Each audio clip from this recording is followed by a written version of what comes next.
जो टीवी पर नहीं दिखाया जाता वो दिखाते हैं हम, देश से लेकर शहर तक। हर पल की खबर, शहर का सबसे तेज न्यूज नेटवर्क औरंगाबाद तक। शहर की अपडेट्स के लिए सब्सक्राइब कीजिए औरंगाबाद तक।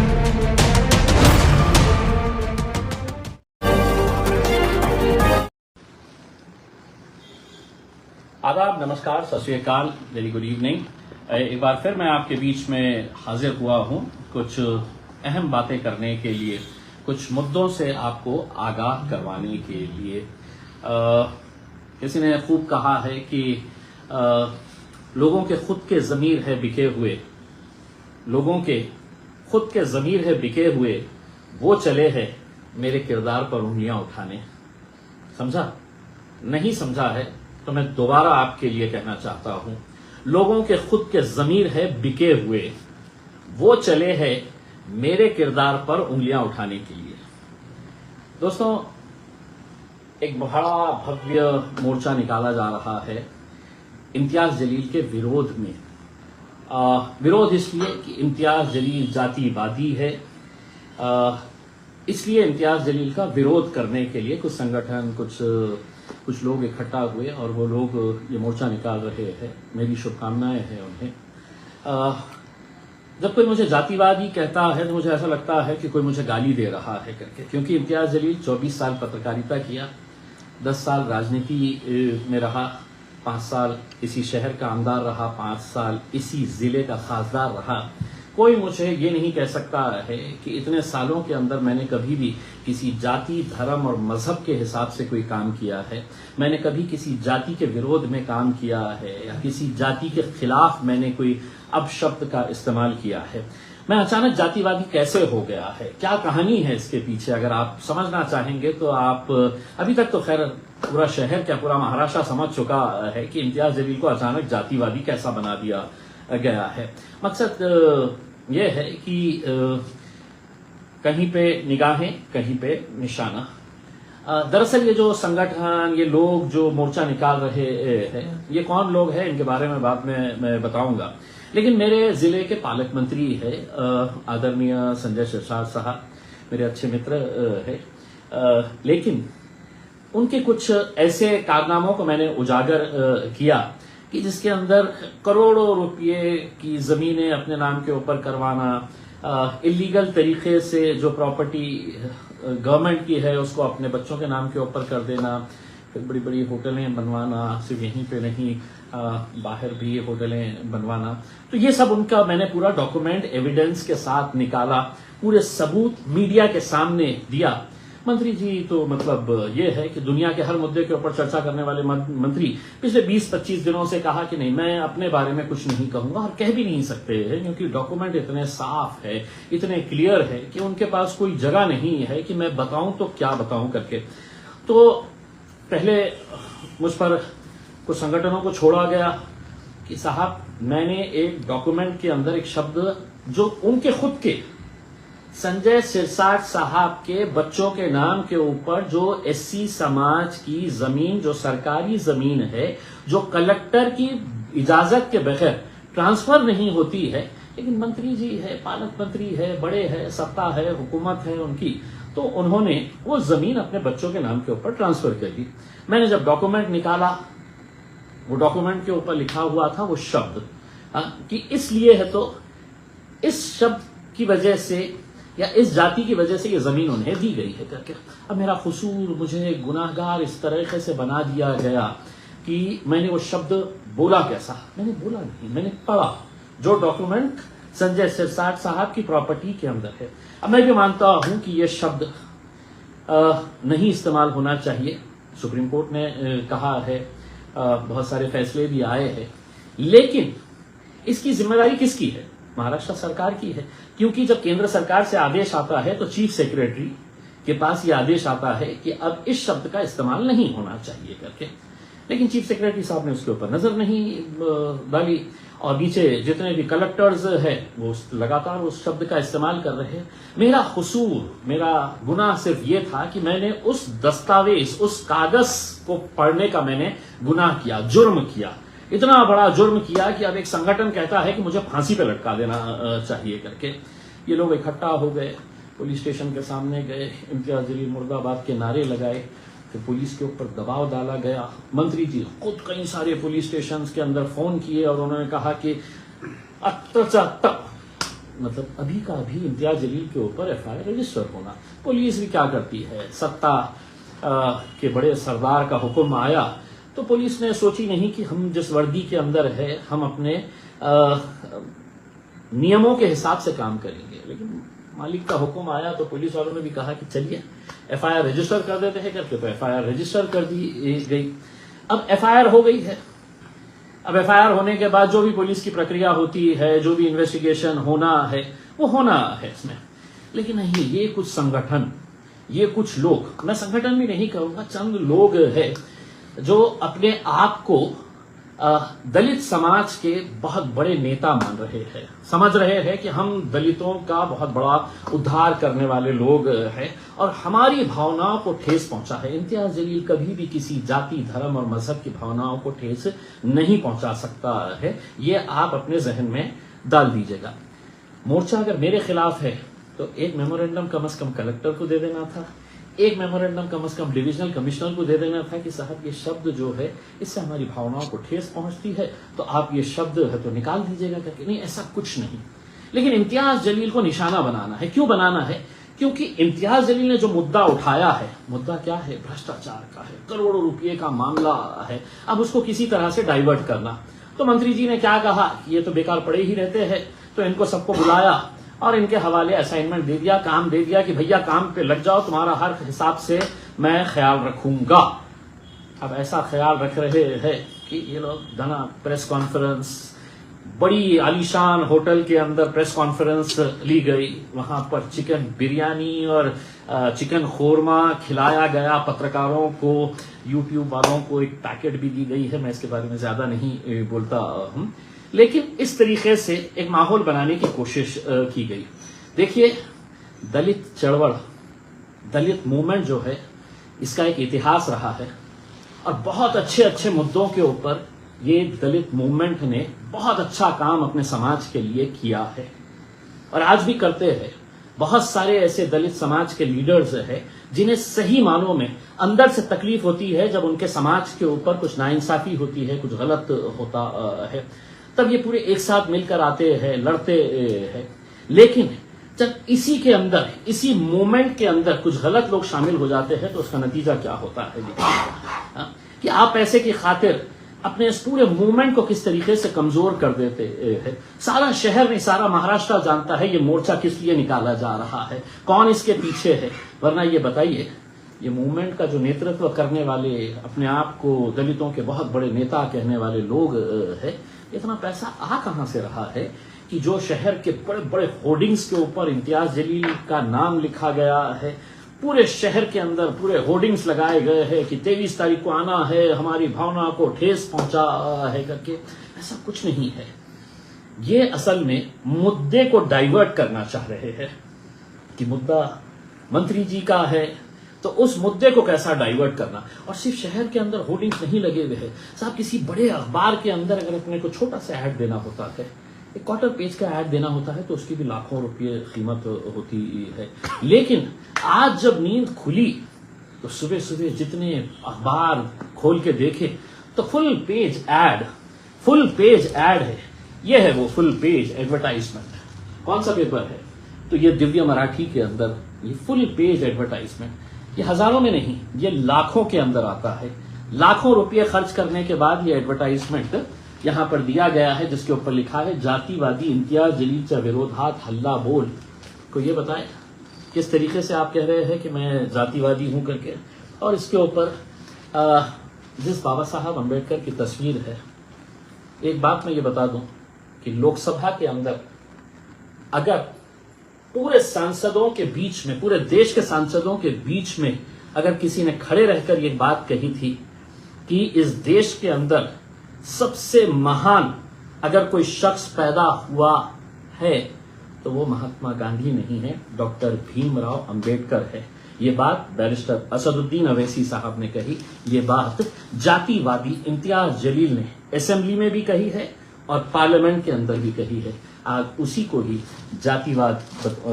जातिवादी बताया जा रहा है। इसी तरह के एडवर्टाइजमेंट्स आज लोकमत के अंदर है, लोकमत टाइम्स में है, लोकमत समाचार में है, पुण्य नगरी में है, पुढ़ारी के अंदर है। हद तो ये हो गई है कि 2 उर्दू अखबार है, दोनों उर्दू अखबार के अंदर भी फ्रंट पेज के ऊपर पूरा फुल पेज एडवर्टाइजमेंट दिया गया है कि मोर्चे में आ जाओ, हमारी भावनाओं को ठेस पहुंचा है करके।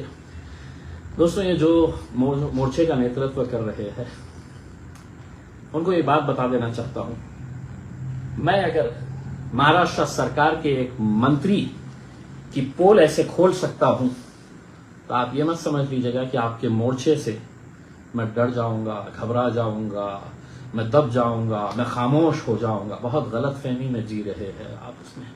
आपके मोर्चे ने मुझे और ऊर्जा दी है और ताकत दी है। और अब मेरा अगला जो भ्रष्टाचार का जो मामला सामने आने वाला है, शायद आप चौंक जाएंगे। यकीन मानिएगा, इतने सबूत इकट्ठा किया हूं। रमाई अंबेडकर कौन थी जानते हैं आप? रमाई घरकुल योजना जो गरीब बुद्धिस्ट समाज के लोगों के लिए, गरीबों के लिए घर बनाने की एक स्कीम है, बहुत अच्छी स्कीम है। कि ये घरकुल की स्कीम अचानक क्यों गरीबों तक नहीं पहुंच पा रही है? क्या कभी आपने सोचा है? मैं आपको ये बताना चाहता हूं, ये वही मंडली है, ये वही लोग हैं जो आज अपने एक मंत्री को बचाने के लिए आगे आए हैं। ये अलग बात है कि इनके अपने अपने फाइलें अटके पड़े हुए हैं, इसलिए भी ये लगे हुए हैं कि साहब मंत्री जी को खुश करेंगे तो 7 करोड़ की फाइल के ऊपर अपनी सिग्नेचर हो जाएगी करके उसमें। लेकिन रमाई घरकुल के बारे में आपको ये बता दूं, 30 करोड़ रुपए का फंड महानगर पालिका के अंदर आया हुआ है। 30 करोड़ रुपए, कितने हजारों ऐसे बुद्धिस्ट समाज के, गरीब एससी समाज के जो लोग हैं, उनके घर का सपना इससे पूरा हो सकता है। लेकिन होगा नहीं। क्यों नहीं होगा? क्योंकि यही वो लोग हैं जिन्होंने बोगस फाइल्स तैयार किए हैं, डुप्लीकेट डॉक्यूमेंट्स तैयार करके ये किए हैं। अब आप मेरी तरफ से एक बात सुन लीजिएगा, अगर मैं संजय सिरसाट के खिलाफ इतनी ताकत के साथ जा सकता हूं तो तुम्हारे खिलाफ कितनी ताकत से जा सकता हूं तुम शायद सपने में भी नहीं सोच सकते थे उसमें। अगर तुम किसी गरीब बुद्धिस्ट समाज के घर के पैसे तुम अपने जेब में लेंगे, रैकेट बना लिया गया है।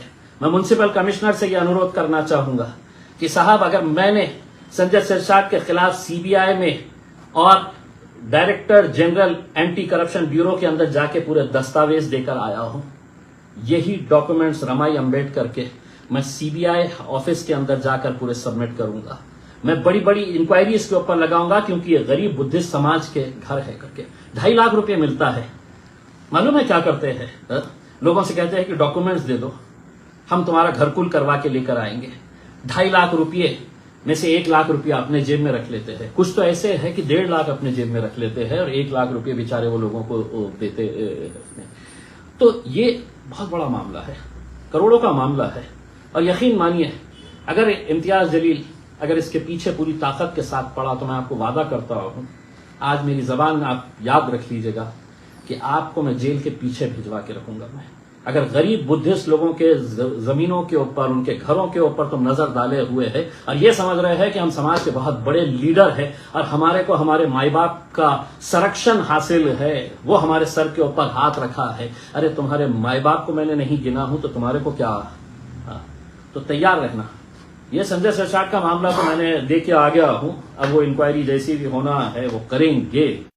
किसी ने मुझे बताया कि 1,000 रुपये के हिसाब से लिया गया है मंत्री जी से कि साहब ज्यादा लोगों को लाना है, लोग आने के लिए तैयार नहीं है क्योंकि उनको मालूम पड़ गया है कि इस मुद्दे के अंदर कोई जान नहीं है और हम आपको बचाने के लिए आ रहे हैं। तो कुछ जो लीडर्स है जिनके खुद के किरदार कैसे है, जिनके खुद के जिस्म के ऊपर कितने छींटे हैं बेईमानी के, वो आज जातिवाद का ठपका मुझ पर लगाकर ये मोर्चा ऑर्गेनाइज कर रहे हैं। मेरी पूरी शुभकामनाएं तुम्हारे साथ है, लेकिन बहुत जल्द आपको उसकी पूरी पोल भी खोलूंगा।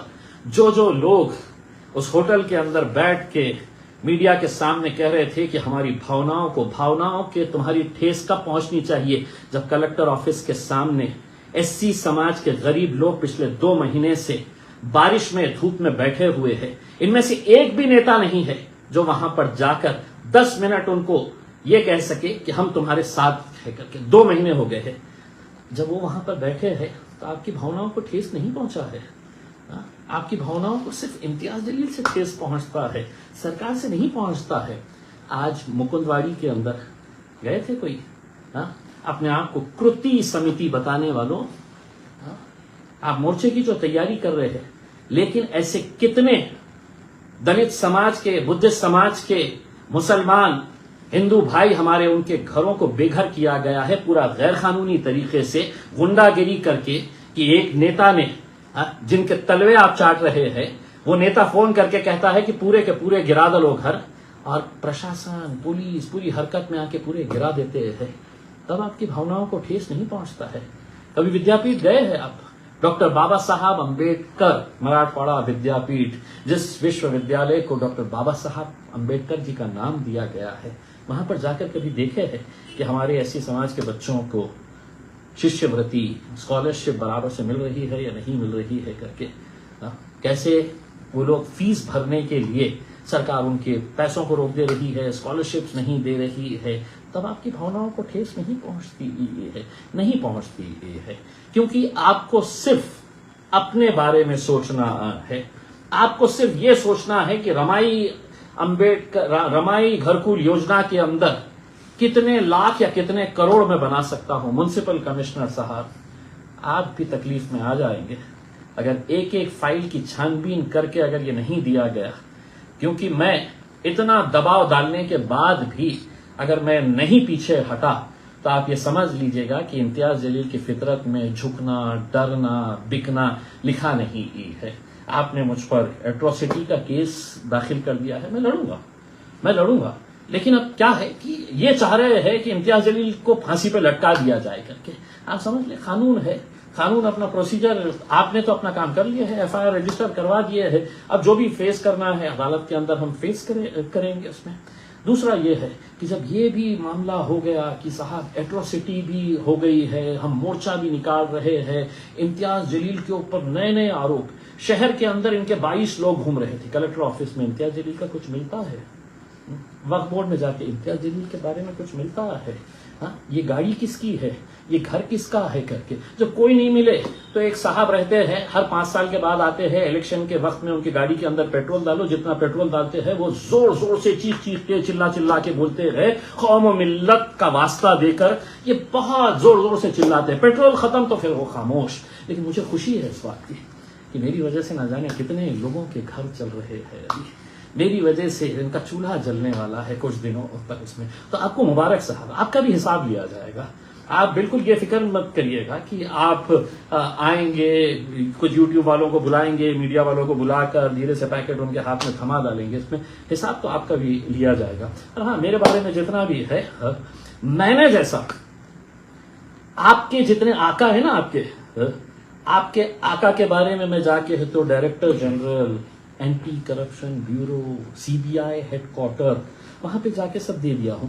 तो आप ये मीडिया वालों के सामने क्यों अपना वक्त जाया कर रहे हैं? क्यों चीख के ये कह रहे हैं कि इम्तियाज जलील ऐसा है, इम्तियाज? आप भी डॉक्यूमेंट जमा करिए और ऐसा करिए कि आप आका के पास जाइए, 5,500-6 हज़ार रुपए का प्लेन का टिकट मिलता है, उनको बोलिए साहब प्लेन का टिकट जरा मेरे को दे दीजिएगा।